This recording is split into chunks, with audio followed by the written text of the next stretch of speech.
August 7th, and we're tied up at the Forest Service dock at El Capitan Cave.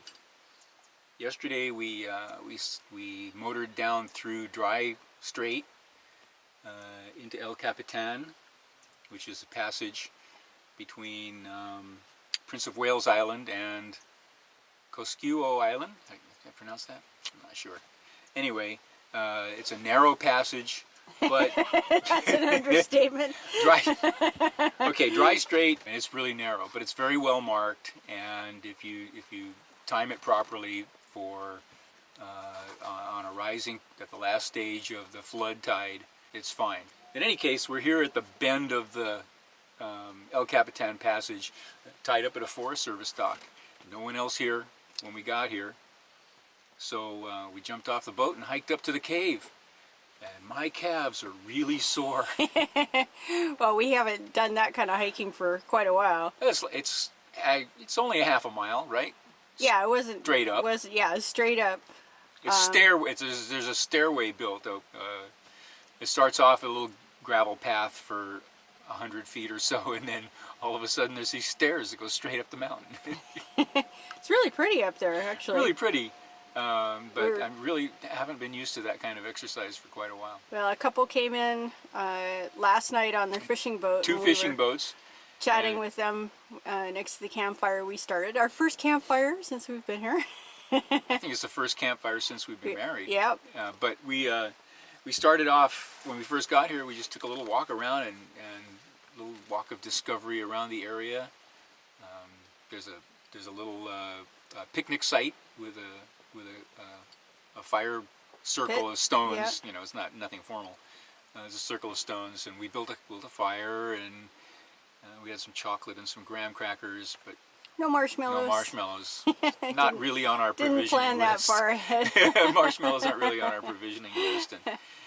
And, so two fishing boats came in, and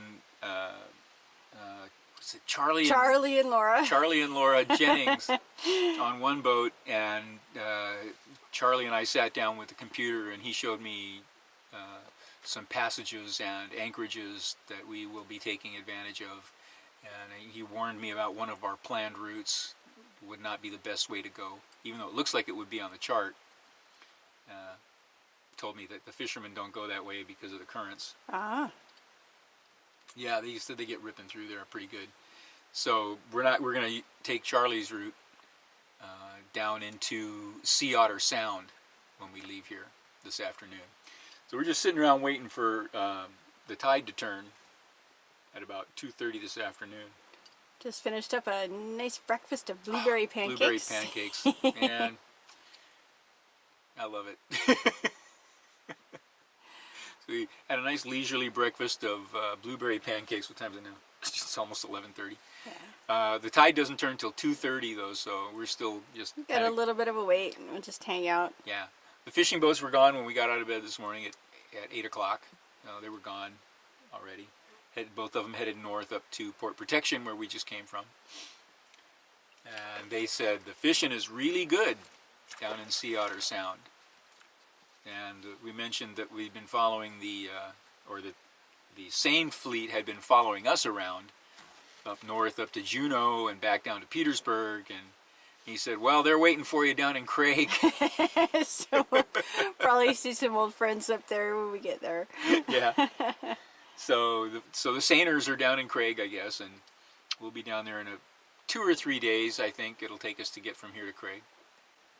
But that's the plan. For the rest of the day, we're gonna hang out here until 2:30 and then head Watch south. The fish jump. Watch the fish jump, yeah.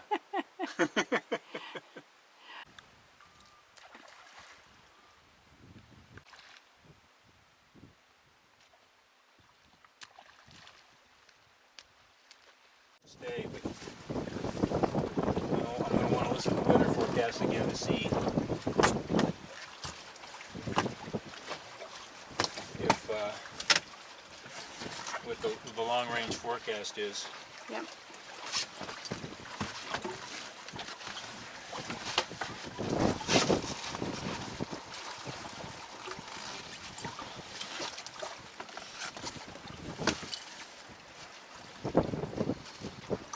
we were sailing, we wouldn't even think about it. This wind is like perfect. Oh yeah, absolutely. But this is supposed to be a really well protected channel, like you said, and it's just But odd it's narrow. It's not. that it just picked up like this. We've gone through the most narrow part, but it's still a fairly narrow channel. We're not going to be sailing in it. Yeah. That's for sure.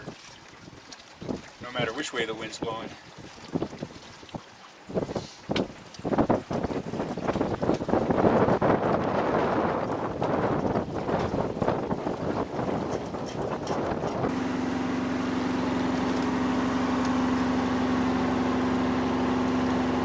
Proceeding south to Sucker Cove and Deweyville.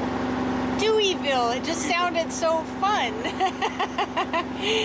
Actually, Deweyville no longer exists. It was a gold mining camp, or gold mining town in Sucker Cove. And so there's an anchorage there, and that's where we're going to go. It's about 18 miles, I think. 15 to 18 miles. It Not should be a long short day, trip. but we No. got off to a late start because of the tide, so. Yeah. Leaving with the tide because it's important in these narrow passages to go with the flow. Go with the flow. It's always important to go with the flow, Especially around here. especially in southeast Alaska in these narrow passages Yeah, between we the were islands. warned that it gets pretty swirly up ahead. Well, not in El Capitan. The current can get up to, I think it's at 1.8 knots in the northern part of the passage, but where we're going is less. However,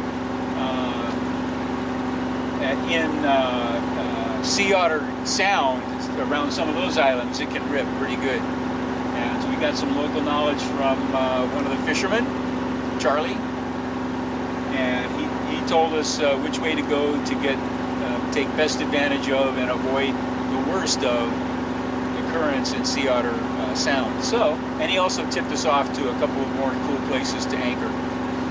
Yeah, so that actually running into Charlie's kind of diverted our plans a little bit, but all for the better. That's great. Yeah, but we still have, enough time to check out some new places that we hadn't planned for. So yeah, it's all good. Hey. And now we're on our way.